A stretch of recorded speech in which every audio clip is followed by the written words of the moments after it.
আজি আমি আলোচনা কৰিম ক্লাছ 6ৰ অসমীয়াৰ পাৰ্ট 1ৰ আমাৰ দেশ নামৰ পাৰ্টটোৰ সকলো পাঠভিত্তিক প্ৰশ্ন উত্তৰ আৰু যিবিলাক প্ৰশ্ন উত্তৰ তোমালোকৰ পৰীক্ষাত আহিব এনেকা ধৰণৰ প্ৰশ্ন উত্তৰ মই তোমালোকক কৈ দিম। তো তোমালোকে ভিডিঅ'টো স্কিপ নকৰাকে লাষ্টলৈকে চাই থাকিবা আৰু যদি মোৰ চেনেলটোত নতুন আহি থাকে তেনেহ'লে ছাবস্ক্ৰাইব কৰিবলৈ নাপাহৰিবা। তো এতিয়া আমি কবিতাটো আবৃত্তি কৰোঁ। আমাৰ দেশৰ মুকুট মূৰৰ হিমালয় গিৰিৰাজ, ছয় ঋতু আহি আল ফুল কৰি পিন্ধাই অপূৰ্ব সাজ। পাটকাইয়ে মেলে কলা চুলি তাৰি অৰুণ উদয় তাত লৈতে পখালি চৰণ দুখনি দিয়ে ৰিহাকণি গাত।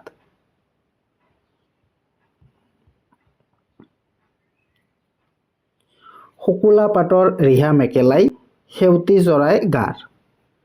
কুলু কুলু কৰি আহে জান জুৰি লাই হাতে খৰি সাৰ শোভিছে বুকুত খহনীয়া পৰ্বত বাইছে অমৃত ধৰা আৰু কত গিৰি আছে শোভা কৰি আচলত নাচে তৰা।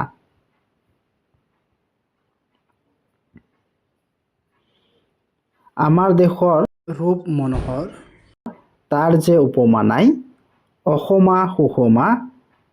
মণি মনোৰমা আমাৰ চেনেহী আই। নানা গুণ গান সুমধুৰ নাম পুৰাণত ভাৰতত দেৱভূমি বুলি আমাৰ দেশতেই জিলিকিছে জগতত। শুদ্ধ মনে চিত্তে ৰূপে ৰসে গীতে ধনে ধানে পুষ্পে ভৰা স্বৰ্গত অধিক আমাৰ দেশতেই সৃষ্টিত পাতনিৰ পৰা। নগুছে হেঁপাহ চাওঁ চকু ভৰি ভুৱন মোহিনী বেশ অসম অসম সোণৰ অসম জননী আমাৰ দেশ। তো কবিতাটিৰ কবি কোন তোমালোকে এইটো ভালদৰে মনত ৰাখিবা, অতুল চন্দ্ৰ হাজৰিকা। তো তোমালোকে এই কবিৰ পৰিচয়খিনি ভালদৰে পঢ়িবা। তো ইয়াৰ পৰা তোমালোকৰ পৰীক্ষাত বহুতো কুৱেশ্যন অহাৰ চান্স থাকে। এইটো হ'ল কবি অতুল চন্দ্ৰ হাজৰিকা। তো তোমালোকে এইখিনি ভালদৰে পঢ়িবা। অতুল চন্দ্ৰ হাজৰিকাৰ জন্ম হয় 1930 চনত আৰু তাৰ মৃত্যু হয় 1986 চনত। এগৰাকী কবি, নাট্যকাৰ, গদ্য লেখক, শিশু সাহিত্যিক। তেওঁ 1959 খ্ৰীষ্টাব্দৰ অসম সাহিত্য সভাৰ 7ম বংশীতম অধিৱেশনৰ সভাপতিৰ আসন অলংকৃত কৰিছিল। তো এইবিলাক তোমালোকে পঢ়িবা। তো ইয়াৰ পৰা ইম্পৰ্টেণ্ট কোনটো? ইয়াৰ পৰা ইম্পৰ্টেণ্ট হ'ল ইয়াৰ জন্ম আৰু মৃত্যু তাৰিখটো, তাৰপিছত কেতিয়া সাহিত্য সভাৰ অংশগ্ৰহণ কৰিছিল অধিৱেশনত। তো তোমালোকে এইখিনি মনত ৰাখিবা আৰু ইয়াৰ উল্লেখযোগ্য গ্ৰন্থখিনি তোমালোকে মনত ৰাখিবা। এইকেইটা মনত ৰাখিলে তোমালোকৰ আৰু তাকে পদ্মশ্ৰী সন্মানেৰে বিভূষিত কৰিছিল। তো তোমালোকে কেতিয়া বৰ্মৰ এইজন সাহিত্যিকক 1971 খ্ৰীষ্টাব্দত ভাৰত চৰকাৰৰ তৰফৰ পৰা পদ্মশ্ৰী সন্মানেৰে বিভূষিত কৰিছিল। তো এইখিনি তোমালোকে ভালদৰে পঢ়িবা। তো এতিয়া আমি পাঠভিত্তিক ক্ৰিয়াকলাপৰ প্ৰশ্ন উত্তৰসমূহ আলোচনা কৰিম। তো ইয়াৰ 1 নম্বৰ প্ৰশ্নত কি কৈছে? তলত দিয়া প্ৰশ্নসমূহৰ শুদ্ধ উত্তৰটো বাছি উলিয়াই সঠিক বৃত্তটো পূৰ কৰা। তো ইয়াৰ প্ৰথম কুৱেশ্যনটোত কি কৈছে? কবিতাটোত আমাৰ দেশৰ মূৰৰ মুকুট বুলি কাৰ কথা কৈছে? তো তোমালোকে কবিতাটো পঢ়ি আহিলা। তো পঢ়ি আহি তোমালোকে গম পাইছা কি মূৰৰ মুকুট বুলি কাক কোৱা হৈছে। তো ইয়াত 4টা অপশ্যন আছে। তো ইয়াৰ ভিতৰত তোমালোকে গম পাইছা, অলপ আগতে কবিতাটো পঢ়ি আহিলো, তোমালোকে গম পাইছা কি হিমালয়ক মূৰৰ মুকুট বুলি কৈছে। হিমালয়খনক মূৰৰ মুকুট বুলি কবিয়ে অভিহিত কৰিছে। তো তোমালোকে অপশ্যন নম্বৰ গটো তোমালোকে টিক কৰি দিবা। তো তোমালোকে অপশ্যন গটো টিক কৰি দিবা। তাৰপিছত নেক্সট কুৱেশ্যনটোত কি কৈছে? কবিয়ে আমাৰ দেশক দেৱভূমিৰ লগত কিয় তুলনা কৰিছে? তো ইয়াত অপশ্যন কেইটা আছে, অপশ্যন কেইটা পঢ়িলে তোমালোকে গম পাবা কি অপশ্যন গটো শুদ্ধ হ'ব, কাৰণ তোমালোকে কবিতাত পঢ়ি আহিলা কি পুৰাণ মহাভাৰতত আমাৰ দেশখনক দেৱভূমিৰ ৰূপে বৰ্ণনা কৰিছে। তো তোমালোকে গ বৃত্তটো ভালদৰে পূৰ কৰি দিবা তাৰপিছত 2 নম্বৰ প্ৰশ্ন কি কৈছে চাও হা তুমি ওপৰৰ দ্বিতীয় প্ৰশ্নৰ উত্তৰটো কিয় শুদ্ধ বুলি বাছি ললা সহপাঠীৰ লগত আলোচনা কৰি কোৱা তো উত্তৰ তোমালোকে এনেদৰে লিখিবা মই ওপৰৰ দ্বিতীয় প্ৰশ্নৰ উত্তৰটো গ শুদ্ধ বুলি বাছি লৈছো কাৰণ কবিয়ে ভাৰতক দেৱভূমিৰ লগত তুলনা কৰিছে মূলত পুৰাণ আৰু মহাভাৰতত ভাৰতবৰ্ষত উল্লেখ দেৱতাৰ বাসস্থান স্বৰূপে কৰা হোৱা বাবে এই ধৰ্মগ্ৰন্থসমূহত ভাৰতক এক পবিত্ৰ ভূমিৰূপে চিহ্নিত কৰা হৈছে তো তোমালোকে যদি বেছি দূৰ পঢ়িব নিবিচাৰা তোমালোকে যদি অলপ নম্বৰৰ বা 2-3 নম্বৰৰ তোমালোকৰ পৰীক্ষাত কি নাম্বাৰ থাকে তোমালোকে এইখিনি লিখিবা ইয়াৰ পৰা তো তোমালোকে কি কৰিবা ইয়াৰ পৰা এইখিনি লিখিলে হৈ যাব তো তোমালোকক গোটেইখিনি লিখিব নালাগে মই ওপৰৰ দ্বিতীয় প্ৰশ্নৰ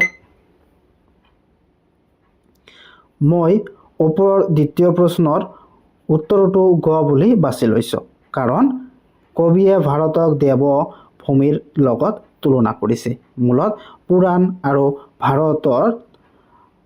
মহাভাৰতত ভাৰতবৰ্ষৰ উল্লেখ দেৱতাৰ বাসস্থান স্বৰূপে কৰা হোৱাৰ বাবে তো তোমালোকে এইখিনি লিখিবা আৰু এইখিনি লিখিব নালাগে তাৰপিছত 3 নম্বৰত কি কৈছে তলত দিয়া প্ৰশ্নকেইটাৰ উত্তৰ লিখা তো তোমালোকক তলত দিয়া প্ৰশ্নবিলাকৰ উত্তৰ লিখিব দিছে তো ইয়াৰ ক নম্বৰ প্ৰশ্নত কি কৈছে কবিয়ে কোন ঠাইত অৰুণ উদয় হয় বুলি উল্লেখ কৰিছে তো উত্তৰত তোমালোকে লিখিবা পাটকাই পৰ্বতত অৰুণ উদয় হয় বুলি উল্লেখ কৰিছে তোমালোকে লিখিবা পাটকাই পৰ্বতত তোমালোকে এইখিনি লিখিবা পাটকাই পৰ্বতত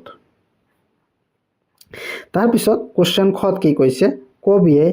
অমৃত ধৰা কত হৈছে বুলি কৈছে তো উত্তৰত তোমালোকে লিখিবা খাচিয়া পৰ্বতত কি খ নম্বৰ প্ৰশ্নত কি কৈছে কবিয়ে অমৃত ধৰা কত বৈছে বুলি কৈছে তো তোমালোকে উত্তৰ লিখিবা খাচিয়া পৰ্বতত তাৰপিছত কোৱেশ্চন গত কি কৈছে কিহে অসমী আয়ৰ গাৰ হেউতি চৰাই তো উত্তৰ তোমালোকে লিখিবা শুকুলা পাটৰ ৰিহা মেখেলাই অসমী আয়ৰ গাৰ হেউতি চৰাই তোমালোকে লিখিবা শুকুলা পাটৰ ৰিহা মেখেলাই এইখিনি লিখিবা শুকুলা পাটৰ ৰিহা মেখেলাই তাৰপিছত কোৱেশ্চন ঘত কি কৈছে দেৱভূমি বুলি কবিয়ে কোনখন দেশৰ কথা কৈছে তো উত্তৰত লিখিবা দেৱভূমি বুলি কবিয়ে আমাৰ দেশৰ কথা কৈছে তোমালোকে লিখিবা আমাৰ দেশৰ কথা কৈছে মই যিখিনি দগাই দি আছো তোমালোকে এইখিনি যদি পৰীক্ষাত লিখা তোমালোকৰ কাৰণে হৈ যাব গোটেইখিনি আৰু লিখিব নালাগে তোমালোকে অকল এইখিনি লিখিবা এইখিনি নিলিখিলেও হ'ব তোমালোকে অকল এইখিনি লিখিবা তাৰপিছত 9 নম্বৰ প্ৰশ্নত কি কৈছে কবিয়ে অসমীয়ায়ে কিহৰ হাত ছাৰি পিন্ধা বুলি কৈছে তো উত্তৰত লিখিবা কি জানজুৰিৰ হাত ছাৰি পিন্ধা বুলি কৈছে তোমালোকে লিখিবা জানজুৰিৰ হাত ছাৰি পিন্ধা বুলি কৈছে তাৰপিছত 4 নম্বৰ প্ৰশ্নত কি কৈছে কবিয়ে আমাৰ দেশখনক কি কাৰণত সৰ্বতকৈ অধিক বুলি কৈছে আলোচনা কৰি বহলাই লিখা তো তোমালোকে কবিতাখিনি পঢ়ি আহিছা কি কবিয়ে আমাৰ দেশখনক কিয় সৰ্বতকৈ অধিক বুলি কৈছে মানে কি কৈছে কবিয়ে আমাৰ দেশখনক কিয় ইমান ধুনীয়া বুলি কৈ এইখিনি কৈছে যে সৰ্বতকৈ অধিক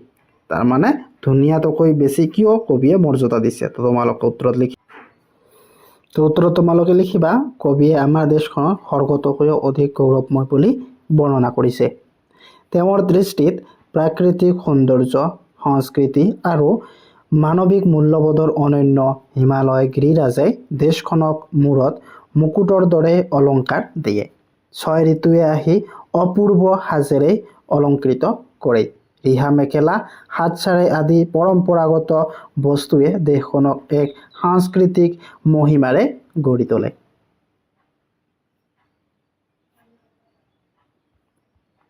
তাৰপিছত 5 নম্বৰত কি কৈছে কবিতা ফাঁকিৰ পৰা তলত দিয়া প্ৰশ্নকেইটাৰ উত্তৰ লিখা পাটকাইয়ে মেলে কলা চুলিটাৰী অৰুণ উদয় তাত লইত পখালি চৰণ দুখনি দিয়ে ৰিহাখনি গাত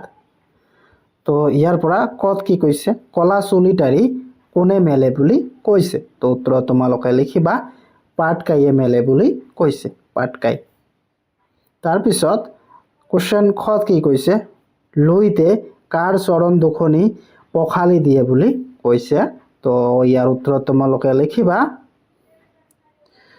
আয়ৰ লইতে অসমী আয়ৰ চৰণ দুখনি পখালি দিয়ে বুলি কৈছে তাৰপিছত গত কি কৈছে ৰিহাখনি বুলি কিহৰ কথা কৈছে তো উত্তৰত লিখিবা লইতৰ কথা বুজাইছে ৰিহাখনেৰে কি লইতৰ কথা কৈছে তাৰপিছত 6 নম্বৰত কি কৈছে কবিতাটিৰ ভাৱৰ লগত সংগতি ৰাখি কংসৰ সৈতে খংস টানি কি আঁচ টানি মিলোৱা তো ইয়াত প্ৰথমতে কি কৈছে আৰু কত গিৰি আছে সভা কৰি আচল নাচে তৰা তো এইটো কাৰ লগত মিলিব এইটো মিলিব ইয়াৰ লগত পৰ্বত পাহাৰ আদি দেশমাতৃৰ অলংকাৰ স্বৰূপ ইয়াত প্ৰভাৱিত হৈ থকা নৈ নিজৰাসমূহক মাতৃৰ চাদৰৰ আঁচলৰ লগত তুলনা কৰিব পাৰি ইয়াত জন বেলি তৰাই তীৰবিৰণি তুলি অপূৰ্ব শোভাৰ সৃষ্টি কৰে তাৰপিছত কি কৈছে অসমা সুষমা মুনি মনোৰমা অসম মনোৰমা আমাৰ চেনেহী আই তো এইটো কাৰ লগত মিলিব এইটো মিলিব ইয়াৰ লগত পৰ্বত পাহাৰ নদ নদীৰ সমৃদ্ধ অসম তাৰপিছত দেৱভূমি বুলি আমাৰ দেশে তো এইটো কাৰ লগত মিলিব এইটো মিলিব বেদ পুৰাণ ৰামায়ণ মহাভাৰত আদি প্ৰাচীন গ্ৰন্থসমূহৰ আমাৰ দেশখন দেৱতাই নিৰ্মাণ কৰিছে বুলি উল্লেখ আছে তো তোমালোকে গম পালা কি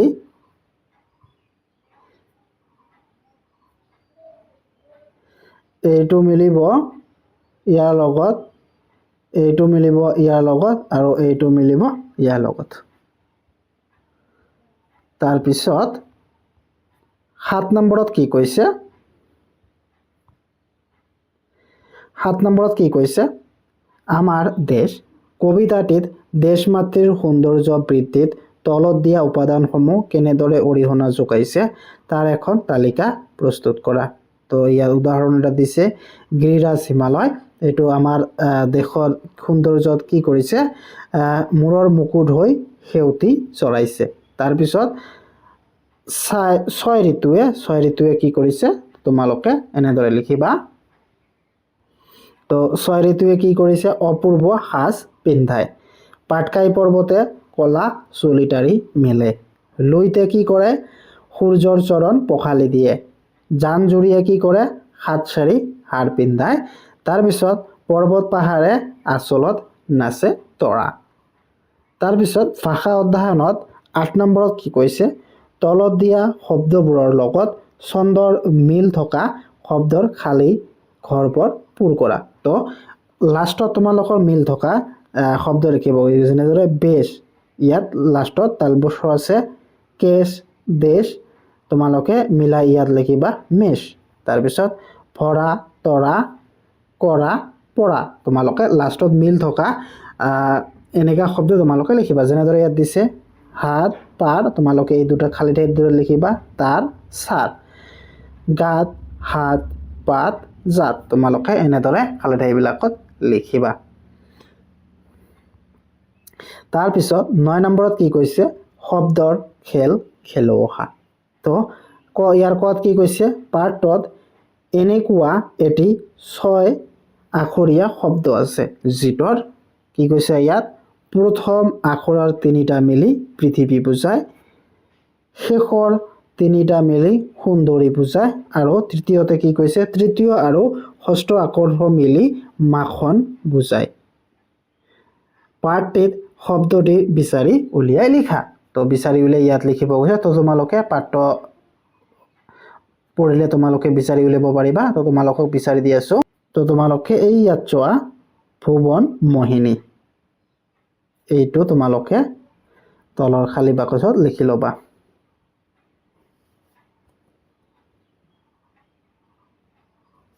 এইটো ইয়াত লিখি ল'বা ভুৱন মোহিনী তাৰ পিছত এতিয়া কি কৈছে এতিয়া শব্দটোৰ প্ৰথম আখৰৰ পৰা উকাৰ উঠাই দিলে তো এতিয়া কি কৈছে প্ৰথম আৰু দ্বিতীয় আখৰ মিলি জগত বুজোৱা শব্দ হ'ব তো উকাৰটো তুলি দিলে কি হ'ব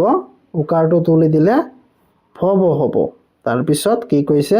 প্ৰথম আৰু দ্বিতীয় আৰু তৃতীয় আখৰটো মিলি ঘৰ বুজোৱা শব্দটো কি ভৱন প্ৰথম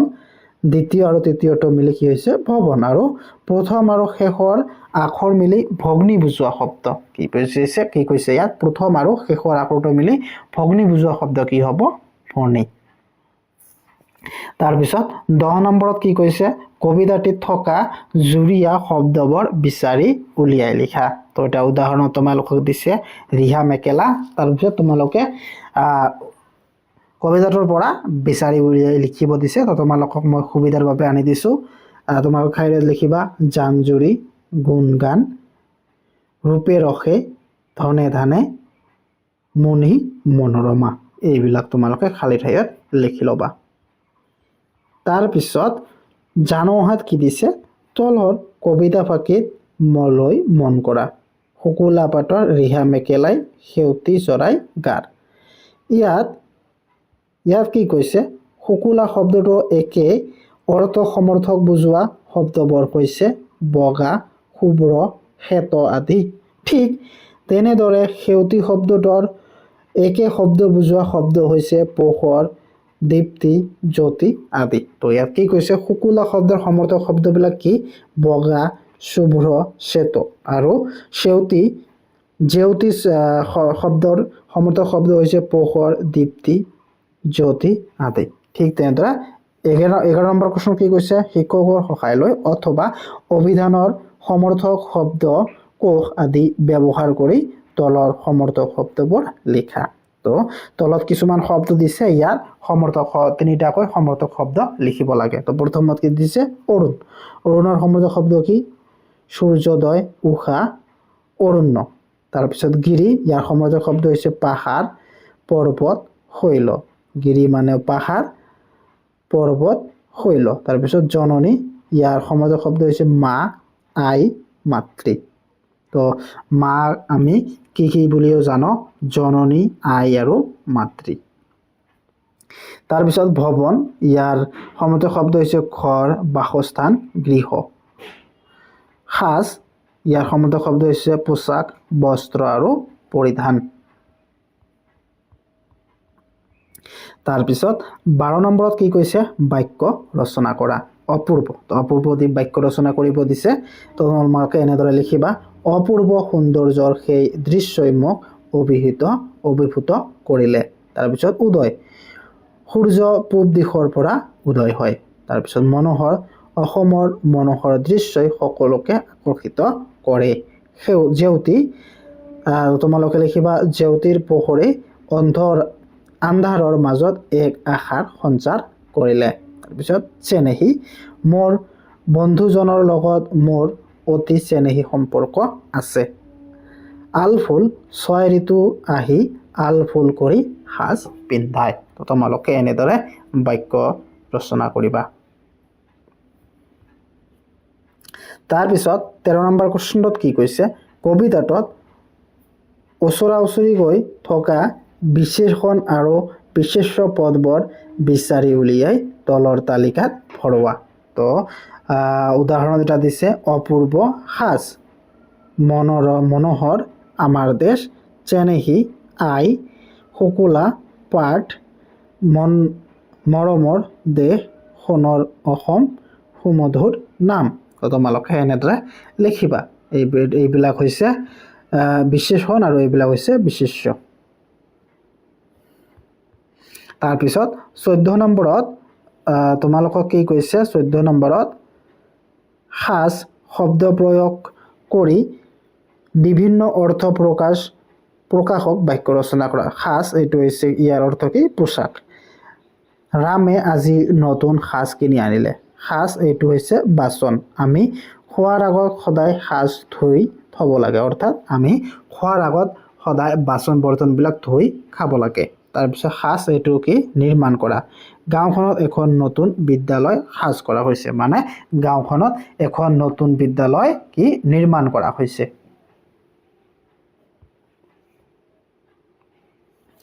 তাৰপিছত 15 নম্বৰত কি কৈছে পদ্যটোত পোৱা স্ত্ৰীলিংগ বুজোৱা অসমা শব্দটোৰ আৰোহিত আন শব্দ গঠন কৰোৱা। তো অসম অসমা এইটো হৈছে পুংলিংগ, এইটো হৈছে স্ত্ৰীলিংগ। সৰল সৰলা, অচল অচলা, বৃদ্ধ বৃদ্ধা, সুষম সুষমা, এইবিলাক হৈছে পুংলিংগ আৰু এইবিলাক হৈছে স্ত্ৰীলিংগ। তাৰপিছত জানহাত কি কৈছে কবিয়ে কবিতাটিৰ অপূৰ্ব শব্দ ব্যৱহাৰ কৰিছে। এইটো ডাবল বয়ব ৰেপ দিয়া আছে। তো ব্যাকৰণৰ সূত্ৰ মতে ৰৰ লগত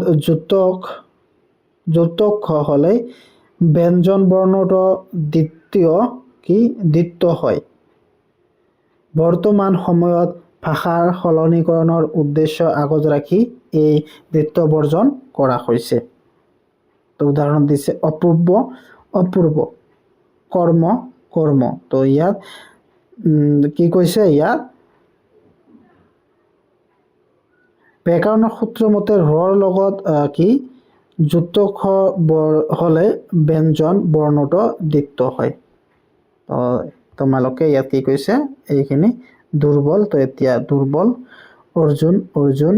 কৰদৈ কৰদৈ, পৰ্বত পৰ্বত। তো ডাবল বয়বটো উঠাই দিছে খালি কীৰ্তন কীৰ্তন, শৰ্মা শৰ্মা।